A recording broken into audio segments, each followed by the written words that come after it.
What is shaking, everybody? It is indeed a pleasure today to get to talk to my guest, Duane Kuiper, longtime player, broadcaster, but really better known for the crossovers that we used to do leading into Giant games that I don't get to do anymore. I don't get to talk to Kuiper anymore, so I was very pumped to find out that Kuiper said, yes, begrudgingly against my will, I'll do this for you. Kai, I appreciate it as always. I didn't say that at all. Although, look, if we could bring Ralph back, it would be fun if he sat next to you. And then Ratto, I mean, those shows that we did with Ralph and with Ratto, we had a lot of fun. And the great thing about it was always part of the Giants pregame show, meaning that there was a game coming up. And I don't ever think we talked about the game. It was 50-50, depending on what we talked about. It could have been anything. And I think that's what I think people find so fun about your broadcasting style and Mike's broadcasting style is that you guys are there to do the game, call the game, but you're going to have fun. It's going to be fun. It's going to be a sporting event. And in the context of a sporting event, it's important. We all get that.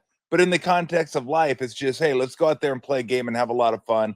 And I think that's why, at least I can speak for myself, I gravitate towards watching you because I always know you're having a good time calling the games. Well, especially in baseball where the ball isn't in play a whole lot.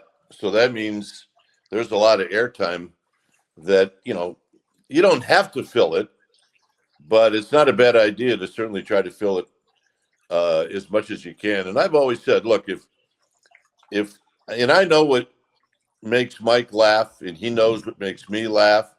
And if I can entertain him and he can entertain me, then it's probable that the folks at home are going to be entertained. And I think you probably felt the same way when you were working with you guys at KMBR. If you entertain each other, then, there's a good chance people in their cars or wherever they're listening are going to be entertained. Well, that was always my kind of driving force doing the show is like, I feel like no matter what I'm talking about, if I'm having a good time, people will have a good time with me. Now, toward the end of the tenure there, that changed when it was, became hyper local and talk this, talk that. And anyway, I don't want to get into that. But really, if you're having a good time, people want to listen to people that are having a good time and know that they're enjoying what they're doing. I want to get to the Giants and all that, but since we're on broadcasting, did you specifically go into play-by-play? Because you're one of the few players that have done play-by-play.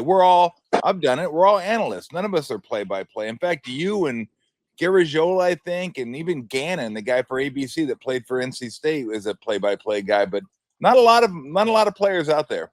There's a few more than there used to be. But, I mean, I got thrown into it. We were, at that point, the Giants started their own cable company called Giants Vision. Okay. And it was kind of unique where, you could pick up the phone and say, all right, I want to watch just tonight's game. And they charge you, I don't know, $4 or $5. But then you could buy a package of 10 or 15. But we didn't do that many games. So our audience wasn't that big. And I was working with Joe. And Joe was doing play-by-play. And I was doing color. And then after the first year, Corey Bush, our boss, said, well, look, you're going to start doing play-by-play. I said, I that's not what I'm cut out for. I'm a former player.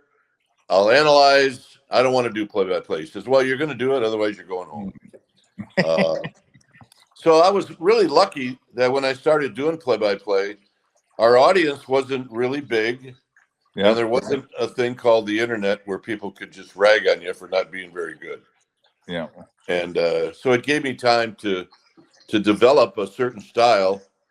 And then it was the best thing that I did for my career because there are a lot of analysts out there, but there aren't that many guys that played and do play-by-play. I think maybe the most famous of the ones that we would remember is Bob Uecker. I mean, yes, yep. you know, he kind of set the stage for other guys to try to do it. And Uke was, I mean, he was still doing it when he was 90, and he was still really good. No, I love Uke. And here's the funny part about it, Kuip, is you are a former player and you're doing play-by-play where you could easily kind of take over the color man's duties. I mean, you know the game, but Right. you don't. Yet we have, I don't know when this started, when play-by-play guys who never played decided they wanted to be the color guys too. There are times where I'm like, well, fuck it. If I was a color guy, I'd just leave. Here, you just do it all yourself then. If you're going to ask and answer the question before I ever get a chance to speak, like it's amazing to me. But you don't do, I want to get to that, but you don't do that. I mean, it's you and Mike does the color stuff, but it's more kind of, you guys kind of go back and forth without, I don't want to say any responsibilities because we know who's color and who's play-by-play. But you could easily talk about the game a lot more than you do when you're doing play-by-play, but you don't. Well, I also think that part of a good play-by-play person is to realize that there is a guy sitting next to you, and he has a job to do as well. And it's my job to make Mike good. And but he also, look, if there's a double play and there's a lot going on, he'll look at me and say, "That's your expertise, not mine." So, you know, I'll do some color. But one thing that Mike has developed over the years is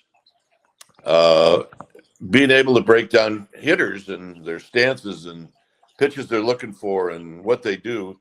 He's actually better at it than I am. So, you know what? Look, we've been together for so long. I tell people this all the time.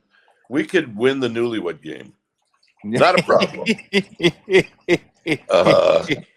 So, I mean, we've been lucky, and I think we got a couple more years together. So we're gonna really take advantage of that. Which one of you would be the person that would tell Bob that where you go that'd be in the butt, Bob? Who'd be that guy? Mike, okay, very good. Mike. Just wanted to get that straight. He would have no problems doing it. Oh my goodness.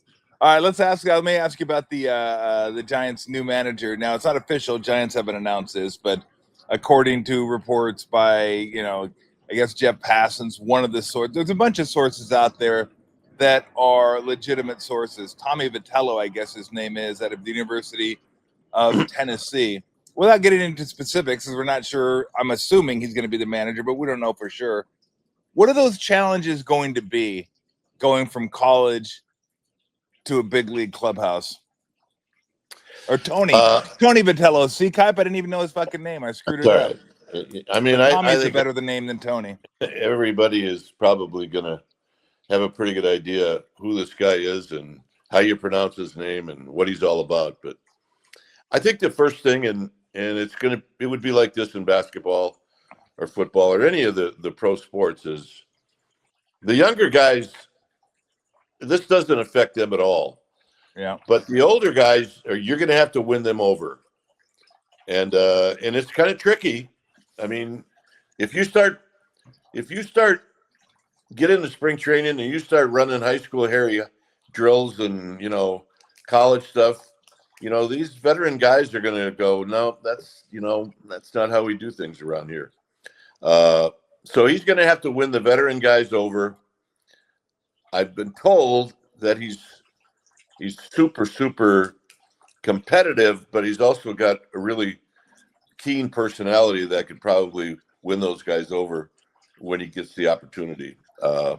I'm really intrigued at this because I think it's going to be really, really interesting to see how all of this works out.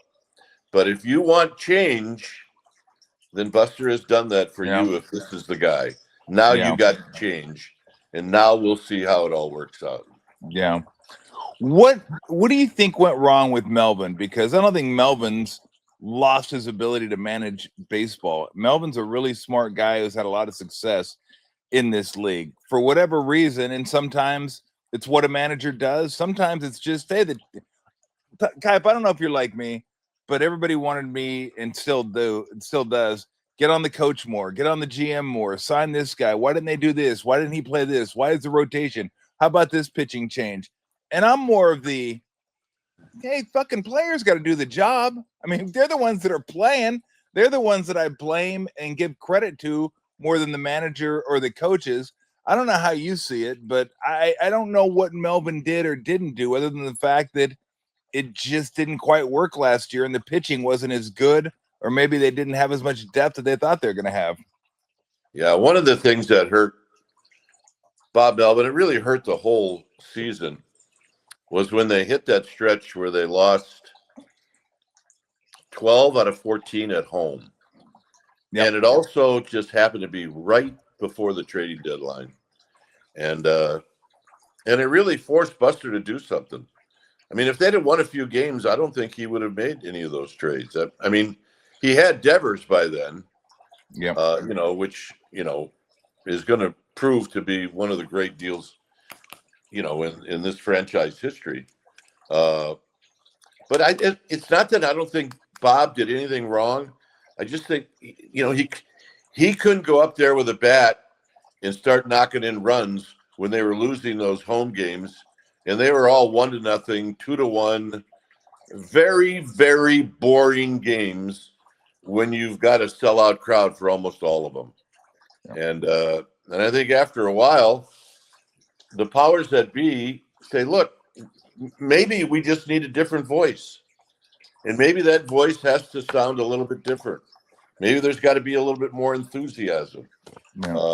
Maybe we need different coaches who also have a different voice. And that's what happened. I have the utmost respect for Bob Melvin. And in a lot of ways, I wish he was still here, but I understand that in this game, it's about wins and losses, and it's about getting the postseason more than anything. And if you don't do that for a while, then there's going to be changes. I know there was a lot of chatter that the Devers deal will end up looking maybe not so great toward the end of the deal, that it was too long. And I'm like, when's the last time these guys have had a middle of the order hitter? And how do you get a middle of the order hitter in here? No one wants to come here in free agency. Yeah. You better get him through maybe Eldridge will end up being that guy. We know Devers was that guy. It's like at some point you just got to say, we got to bring one of those guys in. I'm with you. I thought that one was a no-brainer. Yeah, I didn't know that much about Devers, but his numbers really speak for themselves. And when you come from the other league and you don't see a guy a lot, you see him on TV a few times. He was in postseason. He won a World Series. The thing I was most impressed about him is he wants to play. He wants to win. He wants to be a good teammate, and he wants to hit the ball out of the ballpark. And we haven't had a lot of those guys. We had one for a long time, and that was good. So the Devers deal is going to work out, Tom, and I know some of our fans, would like to have seen things turn around right away as soon as he got there, instead of things going south when he got there. Yeah. But it really didn't have anything to do with him. Did the thing that the Giants had going for him, Kuip, this year was supposed to be pitching. Pitching didn't quite work out as well as they had hoped. I mean, Roop got hurt. When Roop was pitching, he was okay. Birdsong forgot how to throw a strike. Wisenhunt came up, and he's going to need a third pitch just to keep batters honest. Harrison was a guy that, you had to move to get Devers. And at the end of the season, you're looking at it going, Jesus, Robbie Ray and Webb, I hope you guys win every single time you go out on the hill. That's what it is. Like, the pressure on those guys was enormous. And then Verlander was pitching mostly good toward the end of the stretch.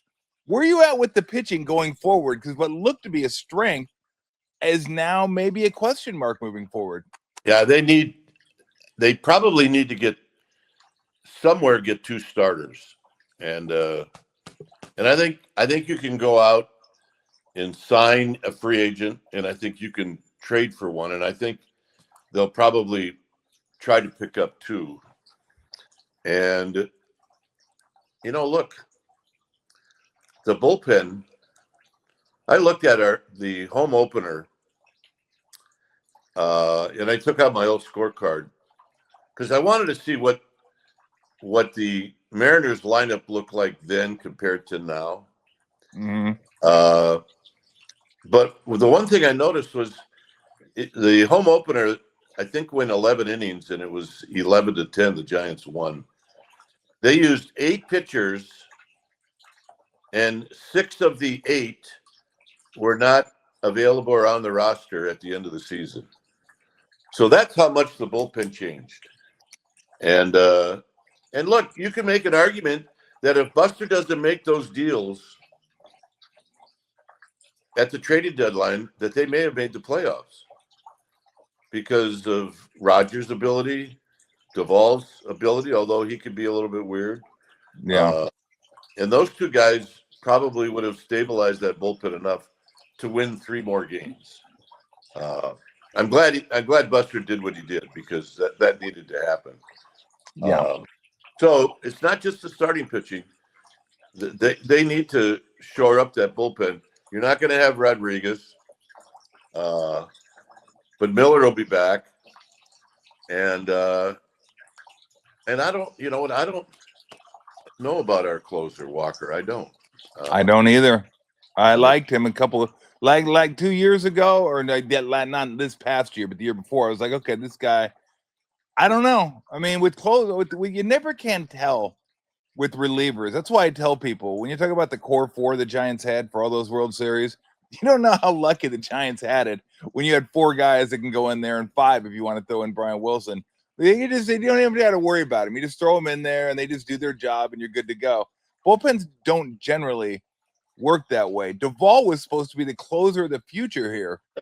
Come to find out, and you know what, Kipe? The first time I thought about Duvall in a negative light, and I think it was against the Angels when he came in, when the Giants were up like 13-4 or something. He came in, he got blitzed for like 4 runs. Giants ended up winning. And he said he didn't like to go in non-closed situations. Like, bro, you just take the ball and go in there and do your damn job. And as soon as I don't know if there's any cause and effect, but after that happened, it just I don't know. I wasn't a fan. I think he's a decent 7th inning guy, not a 9th inning guy. I don't think he can handle it. But that situation, that always kills me when guys go, if it's not closing, I can't get the juices flowing. Yeah, I mean, sometimes you're better off just not to say anything. I mean, when he's got that really hard slider working, I mean, he can be really, really good, but you can't just be really, really good 4 out of 7 times. Yeah. When you're losing games in the 9th inning. And, look, I like Walker, but I'll bet he cost Verlander 4 wins. Yeah. And he felt horrible about it. And I think it affected him towards the end when he was trying to save a Verlander game. I think that slider flattened out a little bit.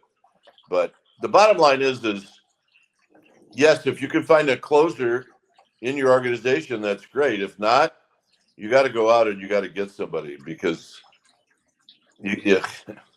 nothing more that can make a team miserable is when you start losing games. Yep. I believe there he is. He's back. Kaipa, I was going to say, I really like my next door neighbor. I don't want him closing games for the team I'm rooting for. Kipe's coming and going. We're shucking and jiving. We're moving. We're grooving. I'm going to ask Kipe about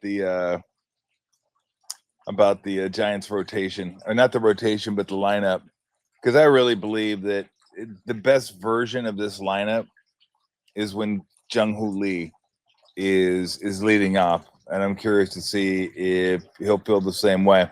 In case you don't know, Tony Vitello, was that his name? I have to pop it up there again. I think it was Tony Vitello, the manager. Tony Vitello, yes, the Tennessee former head coach for the Tennessee Volunteers, is finalizing an agreement to become the next Giants coach. You back, Kuip? I'm back. By the way, You're back. That's my daughter. I don't know. I mean, you've got a daughter. Yes. So when she calls and I don't answer, she'll call again. Yeah. And when I don't answer, she'll call again. She will call 10 times. So that's basically what we've been going through for the last 3 minutes. Okay. So at what age, because I haven't gotten to this age yet. Of course, my kids still live either around or with me.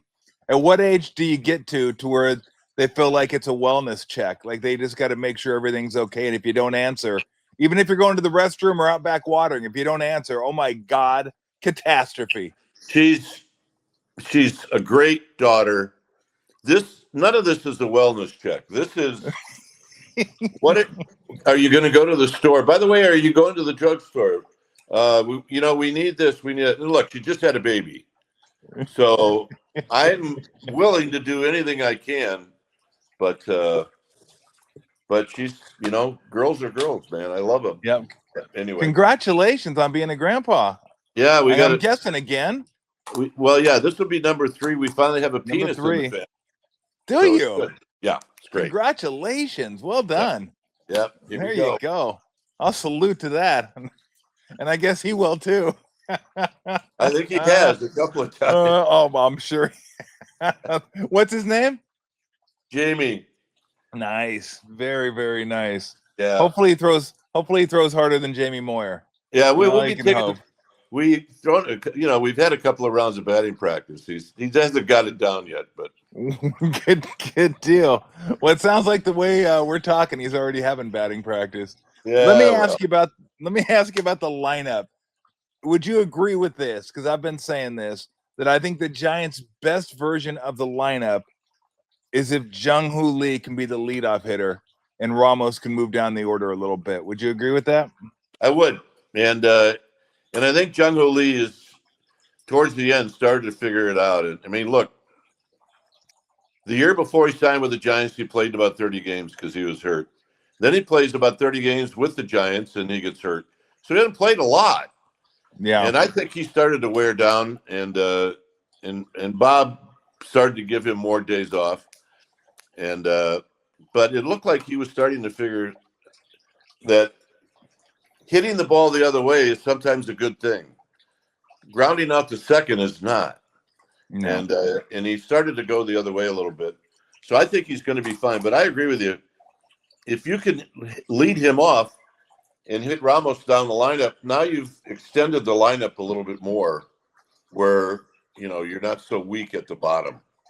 But he's the key. He really is. And, look, he's making some money. And, the guys that are making some money, you got to do something. Earn it. Yeah. And absolutely. And he's one of those guys. What is there anything the Giants can do with Ramos in left? You need his bat in the lineup. His defense sometimes have left a lot to be desired. And it was interesting because I actually thought he was pretty decent in center when he first started out there. That was a small sample size, of course, but I thought, okay, he might be a decent outfielder. It hasn't turned out to be that way. They're not going to DH him much because that's going to be Devers DHing most games, I would assume. Right. What do you do with a guy who struggle? I mean, just go out there and just keep hitting balls and keep working on stuff and hope, because some guys are going to get it, Kuip, some guys just aren't. You know that. What do they do with that? I mean, I've always kind of been a believer, and maybe you have too, that you are what you are. Mm-hmm. And, you can polish some of that stuff up, but basically you just got to keep working at it. And and that's the one thing is he really wants to be good, but then every once in a while he'll do something where you go, I wonder what he was thinking about when he did that. But he's got some talent, and he's going to be out there because you've got a number of different DHs on the team already. So, but you're right about one thing. He's a better center fielder than he is left fielder. And but that doesn't mean that you can play him in center field. Yeah. So give me your thoughts. I mean, you've talked to Buster. Give me your thoughts on how you think he envisions this team. Like, what does he see? Like when he's trying to mold a team, we've seen him. I think Clubhouse means a lot to him. When you go out and sign guys like Chapman and Adames, not just for their abilities, but these are guys that you want to be around 162 games a year. These are guys you want in your lineup. I've seen Adames countless times. 0 for 3, still cheering, top stepping it, just pumped up for the team. Yep. Wants to see. That's the guy you need in your locker room. Chapman, maybe not as outgoing, but you can tell he's into the game all game. He's a game so I appreciate that those type of players. How else would you say he's trying to kind of mold this team? Well, he's always said, the teams that he played on, the championship teams, when the Giants took the field, the other team could feel them. And I know, maybe it's kind of hard to understand if you've never played or been on a team, but if you have a good team and you've got some guys that have some swagger, that other team can feel you before you play. And he wants this team to get back to where the other team is starting to feel the Giants. Madison Bumgarner did it. He would make you as frail and as thin and as skinny as Lincecum was. You knew that he was out there. He would make you feel it, and so would Vogelsong and Kane. So I think he wants to get back to that. And I also, Buster was not a guy that would flip his bat or have all this swagger. But I think he likes it if guys on his team do it, if it will tick off the other team. And, even the kid that got called up, and he was running around, he was biting people, and I thought, geez, Buster's going to hate this guy. Buster thought it was great. He loved it. Was that Gilbert, the guy that they got traded Gilbert. for them? Yeah. Yep. Yeah, he's a psycho. He's a psycho. And if you've got basically a quiet team, it doesn't hurt to have a couple of guys just like that. So yeah. And I think he wants his team to have some personality, but all that personality has to go into how am I going to win this game? And if it means you got to tick off the other team doing it, then so be it. No, I don't think there's any doubt about that. Where are you at with all the new kind of baseball mannerisms, the bat flipping and the gesticulations and all that? It's kind of like now that it's a wave that I felt like I was pushing against for a while, and then I'm just like, damn, let me just get on the wave and ride it. There are still some things that I look at and go, that's not necessary, and I wish it was old school baseball where you could drill a guy from time to time. I think all sports have gone soft, but whatever. Where are you at with all that new stuff that you guys wouldn't have tolerated when you were playing? But it's a new day, new era, new players, and they got new rules. Yeah, and you can't really do anything about it anymore, Tom. If a guy in the other team was doing something that was weird, you'd knock him down. You'd maybe not hit him, but if you did, you did. But the rules now protect everybody, and maybe that's a good thing. You don't see the brawls that you used to see, and it's because of the rules. Every once in a while, you'll see a bat flip, and the opposition will get ticked off about it. I think there's a time and a place for it.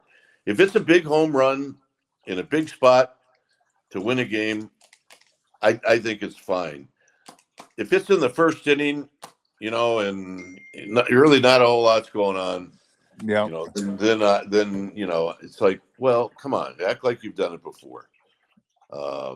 So yeah, I think we all have to soften up on some of these things that the young people do now, but I just never wanted it to start to carry over into college and then high school and then little league, where kids are flipping bats and all kinds of weird stuff.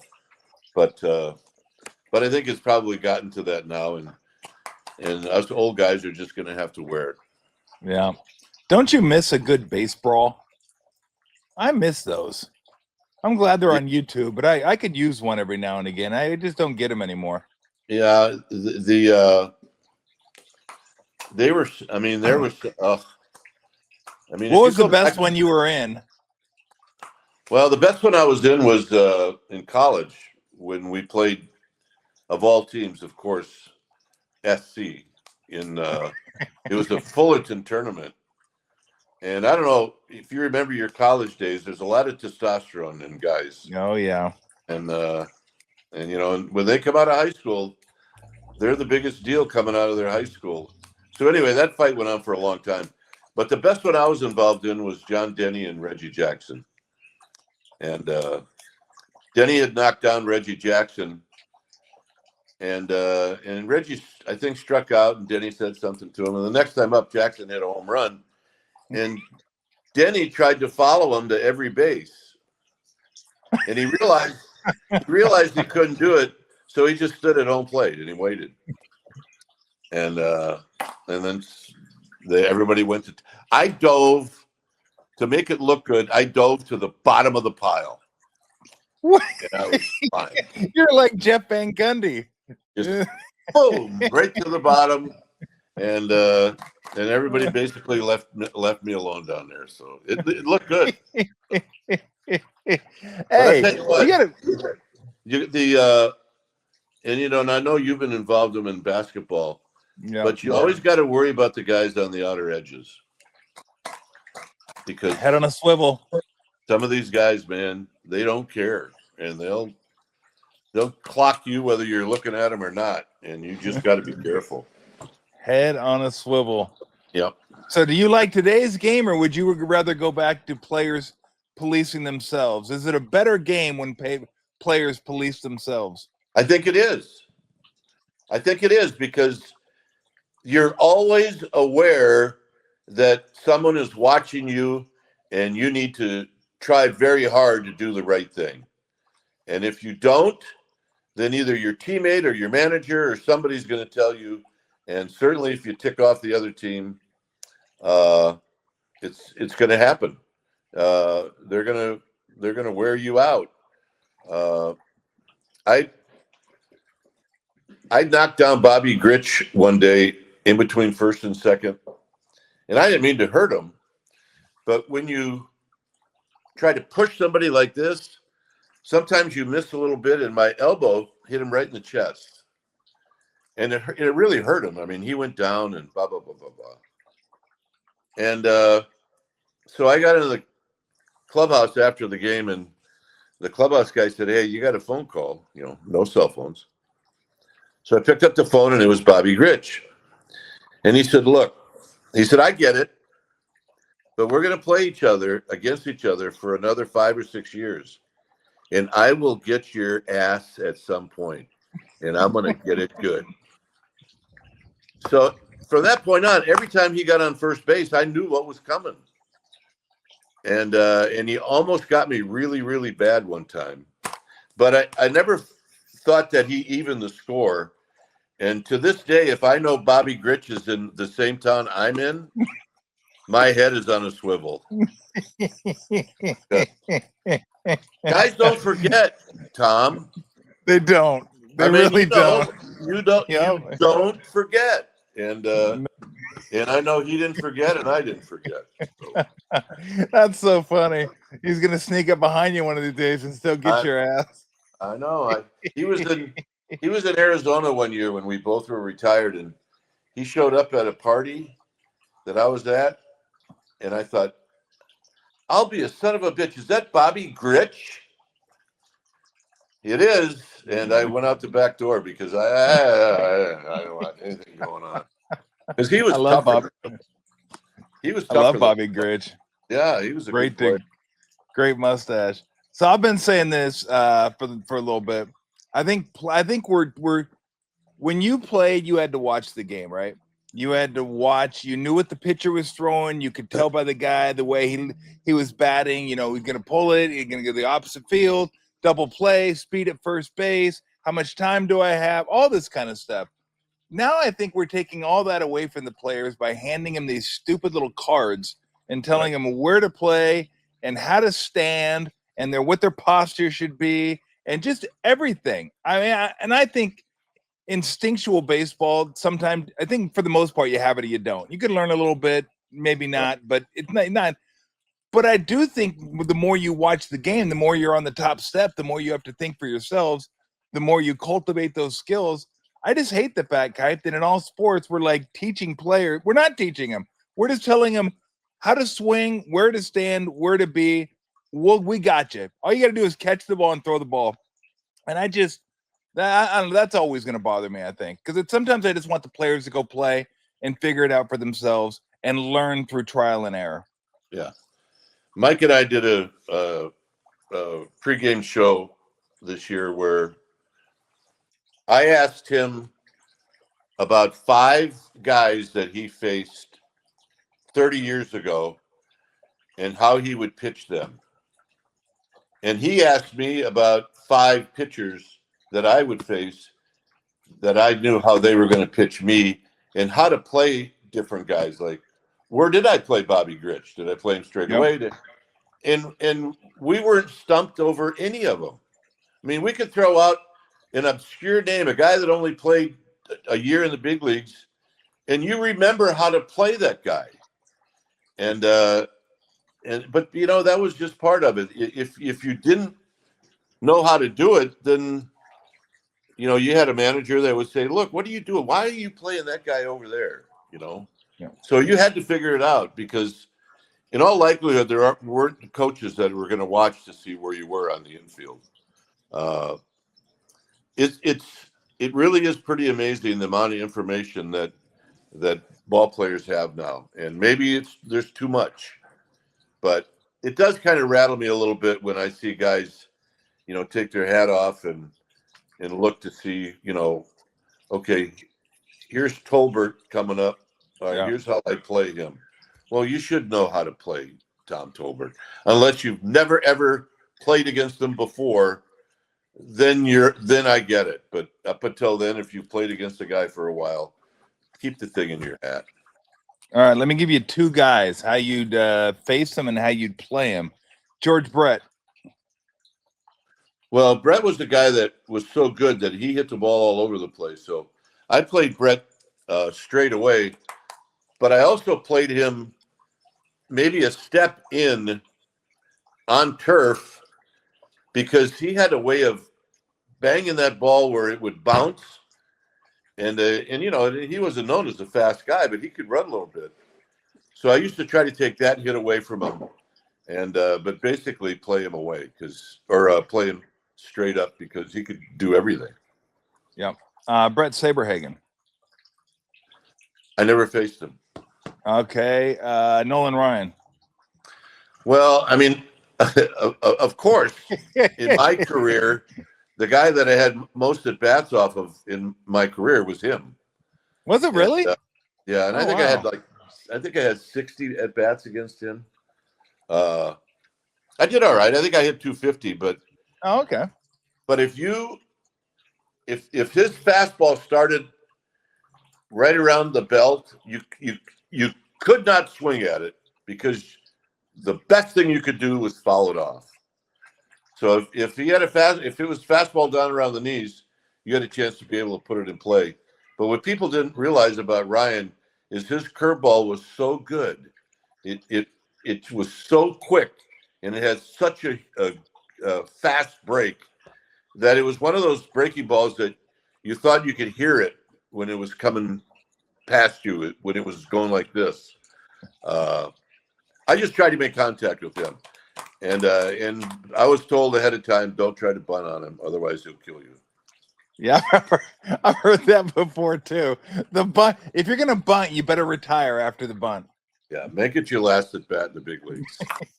and then get the hell out. All right, a couple more things and we'll let you go. Was Shohei Ohtani's performance in the AL and NLCS the greatest non-World Series performance of all time? Yeah, Yeah, no doubt. I mean, it It's may have been. ridiculous. I mean, you can add it to a lot of. I mean, the only other thing that maybe it compares to as far as a pitcher and a hitter is Rick Wise threw a no-hitter and hit a couple of home runs. Yeah. But that was during the regular season. Yeah, nothing tops what he did. And I mean, 3 home runs. Wow. Yeah. Oh, he struck out 10 too. Yeah. Come on, stop it. Yeah, the only ones I could come up with that were better, and the only reason I said this was because they were World Series, and you're closer to winning the whole thing. Somebody said Don Larson's perfect game, and then there were 3 guys I think that have hit 3 home, maybe 4 guys that have hit 3 home runs in the World Series. Pujols, Panda, Reggie. I want to say there was one more out there, but I mean, it's almost like you're desensitized to what he does.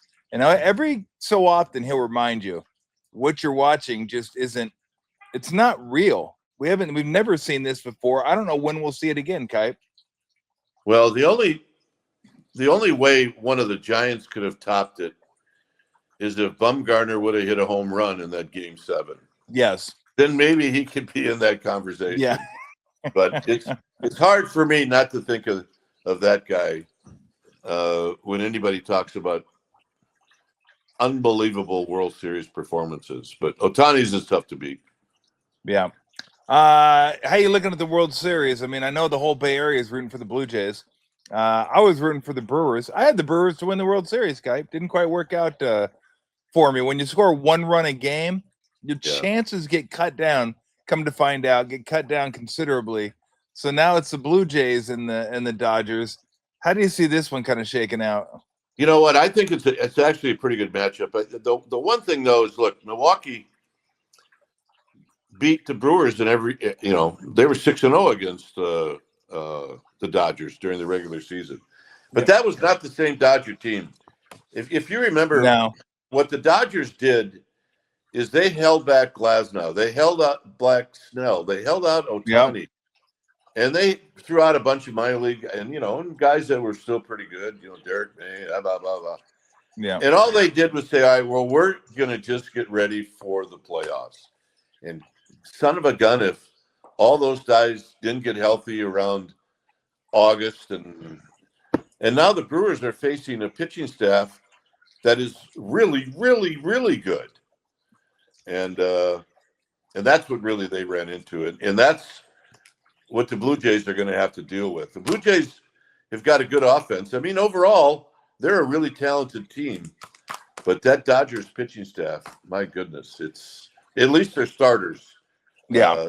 They may have a few issues in the bullpen, but I hope the Blue Jays can win a couple of games and make it at least a 6-game series. But it's pretty tough to bet against the Dodgers. Yeah, no, I mean they're starting 4 is absurd. And then, oh, by the way, if you need him, you got Sasaki, who you paid $200-300 million to be a starter. That's now closing for you. I mean, it's an embarrassment of riches, is what it is. All right, a couple more. Favorite road food. Favorite road food? Favorite food when you go on the road?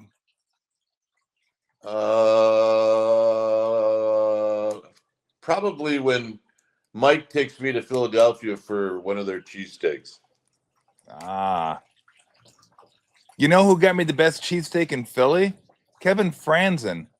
Yeah. I was there watching the Braves and the Phillies, and I had those 2 at the famous places. I think one was Gino's, one was I can't remember the name of the other one.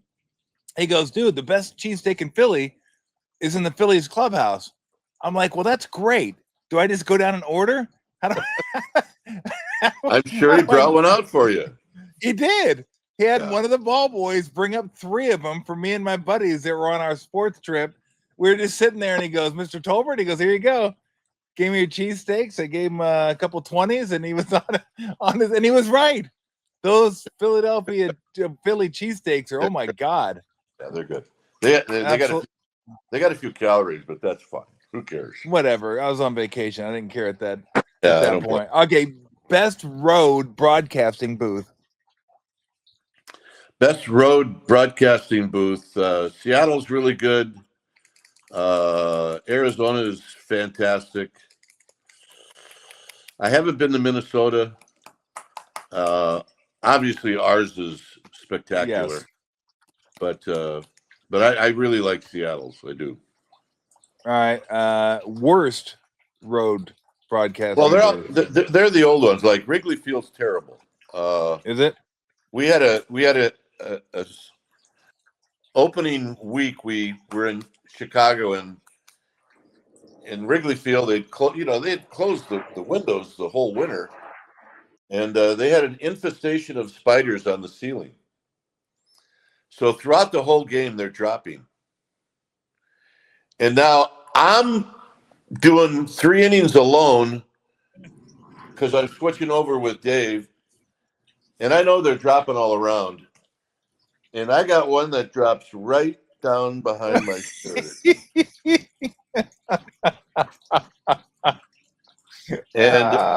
And Lee Jones knew what I was going to say. And I blurted out the F word so fast, but he killed my mic. I mean, he killed my mic. In the meantime, I'm trying to fish this thing out of my, whatever, it had a jacket. But anyway, it's very small. And when we played the Cubs in 2016, we had a 3-man booth. In my 2 innings of play-by-play, I did standing up on the stairwell because there wasn't room to sit down below. So, but you know what? It's a great place. Don't get me wrong. Oh, it's incredible. I always felt like Washington because every time I go to you guys go to Washington, I hear Dave go, "I could barely see the field from up here." Well, John won't go. Oh, he won't go? He won't go, and he won't go to Pittsburgh either, just because John feels like they've insulted him because they took the seats where the press box was supposed to be, and they made those very expensive seats for the fans. And so he feels insulted by it. And you know what? It's bad. I mean, I almost screwed up a play in Randy Johnson's 300th win where I almost called a triple play because I didn't see the ball hit off the mound to Emmanuel Burris at second. I thought it was a line drive, and Burris flipped to second. They threw to first. Triple play! But it hit the mound. So it was just a double play. So anyway, I didn't say it, but I certainly could have, and it was all because we were sitting up so high. Yeah. Well, I think in basketball, they have it high in the corners. Somebody from Washington a couple years ago called it game-winning 3, that it was good, and it missed. It hit the rim and came straight down, but he couldn't tell from where he was saying. But the thing is, and we have actually pretty good seats, like pretty good vantage point calling the game over at Chase.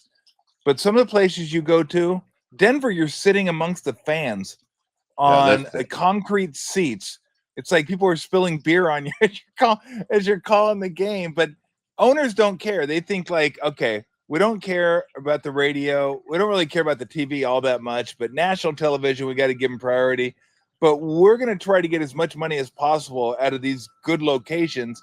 And we'll let the radio and TV kind of figure it out for themselves. And radio definitely gets short shrift. At least TV usually gets the prime location of the two. But they just don't care anymore. They don't think it's important enough to give the fans who are listening on the radio accurate information. And it does. I know why John's upset. I get upset about it too sometimes. Well, the whole point is you're speaking to people that actually might want to go to the game sometime. Yeah. So make it as comfortable as you can for the people that are actually talking about the product that is on the court or on the field. And that's what upset John so much. And I don't blame him. Yeah. All right, last one. When you were growing up, what's the most trouble you got into? What did you do, and what punishment did you receive? We were throwing. We had an apple tree in our front yard, and we were throwing apples at cars going by. Strong. Jeez. And we just happened to throw one where the guy had the window open, and it got him, right? So now we ran up into the haymow and hid. And this guy pulled into the yard, and now he's got my dad, and he's actually showing him the welt right here on his neck where the apple hit him. And my dad said, well, are you sure that this happened? The guy said, yeah, I'm absolutely sure. So he said, well, I'll try to find him and I'll punish him and blah, blah, blah, blah. So my dad knows where we are. So he comes and he gets us out of the haymow and he points to the soybean field. And the soybeans are only about a foot high, but the field happens to be filled with weeds called mustard plants. And they're easy to pick because they're yellow. We picked mustard plants for 2 days. And I don't even to this day like apples because of that. I mean, it was, I would have rather had an ass whipping than have to sit out in the field for 2 days and pick weeds. But it was really a bad idea to throw apples at cars. But hey, when you're young and dumb, and you don't know any better. You don't know any better. And in Kuip, I'm with you. I had a chance in high school. I tell people I got a whooping in high school. I got the paddle my senior year in high school because they asked me, do you want to serve detention, which is 1 hour after school per day for 5 days, or do you want to get 5 swats? And I go, oh, give me the 5 swats. I'm going to get it over with quicker. I don't want to be here for 5 straight days. So I'm with you. I'm trying to warm everybody up I'm trying to reintroduce corporal punishment, Kuip. It's not going well for me. Yeah, but you know what? You turned out okay, and so did I. So they must have been doing something right. Bingo. I think we should end it on that. Hey, Kuip, it's great catching up with you. I missed talking to you as much as I got a chance to when I was doing the radio. And let's get together one of these days. Well, let me just say this. Radio's not the same. And a lot of it is because you're not on it. So, well, and we will get together. Yeah, let's get together and have a beverage, and then we'll get Mike up here. Thanks, Kuip. Right. I appreciate it. You bet. Be All well. Right, take it easy, Kuip. You too. Whoa, wait a minute. Hold on a second. Like, do you mind? I'm trying to let the people know that we got another show today. You don't care. You do not care. You're so selfish. Anyway, I hope you enjoyed the Duane Kuiper interview. I love Kuip so much, and I could talk to him forever. I know he didn't want to do that, but just being able to hang out with Kuip, I miss talking to him. Another guy that I miss talking to on the radio is going to join us later today. It's a double banger. We don't get those very often. If we do, we get them back to back. This one's kind of spaced out. Steve Kerr, head coach of the Golden State Warriors, is going to join us at 3:30. So make sure you come on back. You hear? Come on back, y'all, at 3:30, and you'll hear what the head coach has to say about last night's game against the Lakers, getting ready to play the Creamy Nougats tomorrow night. And then tomorrow, I think Steve Young's going to join us tomorrow. So get a lot going on here. Got a lot. What do you think? Got a lot going on. You excited? Not excited. I hope you guys are more excited than she is. See you at 3:30.